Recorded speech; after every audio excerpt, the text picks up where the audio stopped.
कहते हैं कि वक्त वक्त की बात है लाला, आज वक्त तुम्हारा है तो तुम बहुत उड़ रहे हो। जिस दिन वक्त हमारा होगा हम तुम्हें बताएंगे कि उड़ना क्या होता है। और ऐसी ही कहानी है राजस्थान के सबसे बड़े शहर कोटा की, जहां हर साल लाखों स्टूडेंट्स अपना एडमिशन लेते थे और अपने सपने को पूरा करने के लिए कितना मेहनत करते थे वो उन्हीं को पता होगा। यूपी और बिहार जैसे पिछड़े राज्य भी और यहाँ के गार्जियन भी अपने लड़के को कोटा भेजते थे ताकि वो पढ़ाई कर सके और उनकी गरीबी को दूर कर सके। लेकिन खबरें ऐसी आने लगी जहाँ हर एक 10-12 दिन पर एक स्टूडेंट सुसाइड कर लेता था।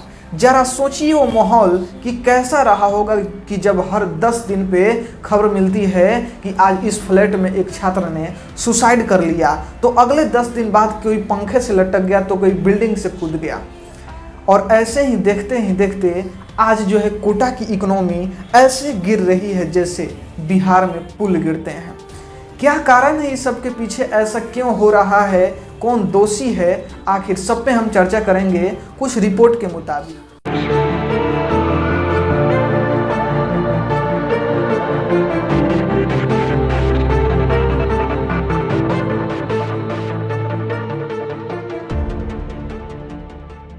कोटा होटल एसोसिएशन के अध्यक्ष हैं नवीन मित्तल। नवीन मित्तल बताते हैं कि पहले जो कि 6500 करोड़ रुपए से ज़्यादा इनकम होती थी छात्रों के द्वारा एडमिशन से, लेकिन आज वही जो नेटवर्थ है वो टोटल 3000 करोड़ तक ही सीमित रह गई है। मतलब कि बच्चे काफ़ी कम मात्रा में यहाँ पे एडमिशन ले रहे हैं। जहाँ पहले 2.25 लाख 2.5 लाख बच्चे पर ईयर एडमिशन लेते थे, अब वो संख्या घटकर मात्र 1,20,000 हो गई है।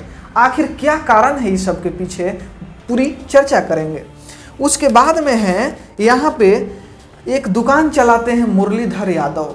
मुरलीधर यादव जो कि उनका एक दुकान है, उनका कहना है कि हम यहाँ जो पहले एक दिन में 80 लीटर दूध का चाय बेच देते थे, लेकिन आज वही हम 30 से 35 लीटर मुश्किल से बेच पाते हैं। जरा सोचिए कि जब छात्रों की एडमिशन में कमी हुई है तो न सिर्फ टीचर्स की, न सिर्फ कोचिंग संस्थान के इनकम में कमी आई है, बल्कि पूरे कोटे शहर की इकोनॉमी पे एक आहत हुआ है। ठीक है, सब पे कुछ ना कुछ हानि हुआ ही है। तो मुरलीधर यादव का बयान आप सुन लिए, जहाँ ये पहले 80 लीटर दूध बेचते थे चाय के माध्यम से, आज वो मात्र 30 से 35 लीटर बेच रहे हैं। उसके बाद में आते हैं दीपक कोहली। दीपक कोहली जो कि एक होटल के मालिक हैं, और दीपक कोहली जी कहते हैं कि पहले हम एक रूम का किराया 14,000 से 16,000 तक लेते थे। ध्यान से सुनिएगा, जहां हम 14,000 से 16,000 किराया लेते थे, लेकिन अब मात्र 2500 में वो रूम दे रहे हैं। फिर भी कोई ले नहीं रहा है क्योंकि यहाँ पे कोई रह ही नहीं रहा है। पहले जहां इनकम 3 से 4 लाख हो जाती थी, आज वहीं 75,000 तक ही सीमित हो गई है। मतलब समझिए कि छात्रों को लूटने का प्रयास न केवल कोचिंग संस्थान वाले करते थे, बल्कि वहाँ के चाहे कोई दुकानदार हो, कोई मेस वाला हो या रूम मालिक ही क्यों ना हो। समझिए कि 14,000 से 16,000 एक रूम का किराया होता था पहले, और अब मात्र कितना 2500 में दिया जा रहा है। लूटने का भरपूर प्रयास किया जा रहा था और कुछ हद तक लूटा भी गया। लेकिन वो बोलते हैं ना कि सच को कितना भी छुपा लीजिए वो छुपने वाला होता नहीं है। उसी प्रकार एक प्रेम कुमार हैं जो कि ऑटो चालक। देखिए, जो बड़े बड़े लोग हैं कि उनके ऊपर तो क्षति पहुंचा है तो वो उसे रिकवर कर लेंगे, लेकिन जैसा कि यहाँ मुरलीधर यादव जी का बयान सुने, यहाँ पे प्रेम कुमार ऑटो चालक ये कहते हैं कि पहले एक दिन में हम 1,000 से 1,200 रुपया कमाते थे छात्रों से, जिसमें 200 तक का फ्यूल हो जाता था और 1,000 एक दिन की इनकम हमारी होती थी।